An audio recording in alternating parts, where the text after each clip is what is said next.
Back with our Business Leaders series, where we hear from small business owners from coast to coast about President Trump's tariffs. Some are in favor of the tariffs. Others are struggling to keep up with the ever-changing trade war.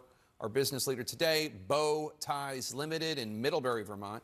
It specializes in men's formal accessories, ties, pocket squares, cummerbunds, suspenders, even some women's items such as headbands or scarves. Owner and CEO Greg Shugar joins us now. Greg, thanks for joining us. So explain to us how you work with China to create your fabrics, your goods, and what impact the tariffs have had on your business so far. Hi, thanks for having me, Jake.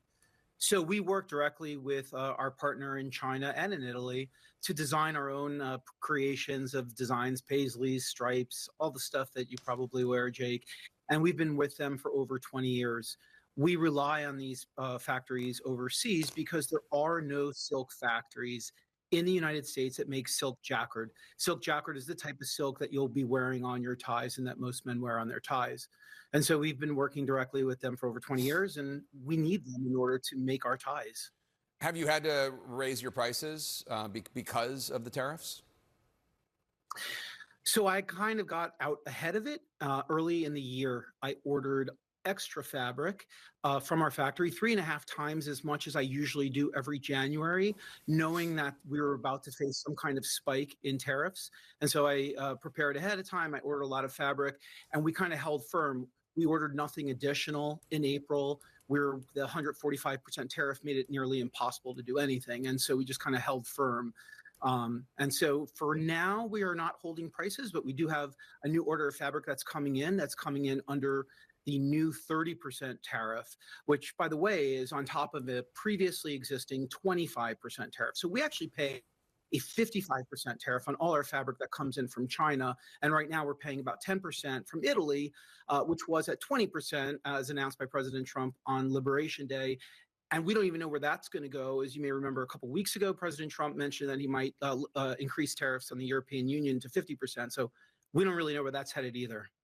We should note that you also make products for dogs. Are you noticing a change in the behavior of your customers because of the tariffs? Not quite yet. We thought we may have seen a little panic buying in early April, but that kind of teetered off quickly. But for now, everything seems to be normal based on last year's performance. Your senators are Bernie Sanders and Peter Welch. You sent a proposal for legislation to them. You called it the Made in the USA tariff exemption. It would provide tariff exemptions for American businesses that manufacture goods in the United States while acknowledging the reliance are on imported inputs.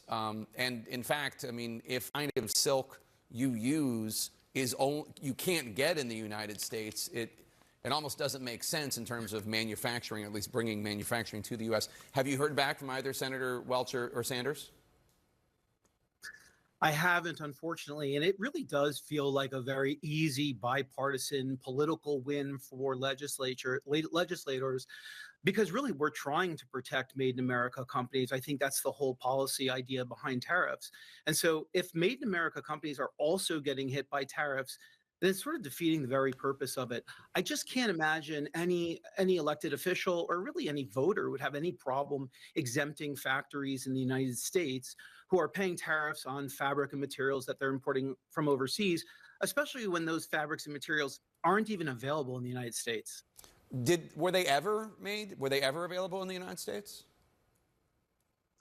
I've been in this business for over 20 years, and the answer is no.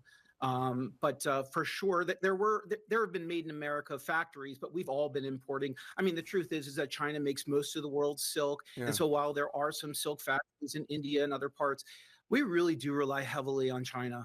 All right.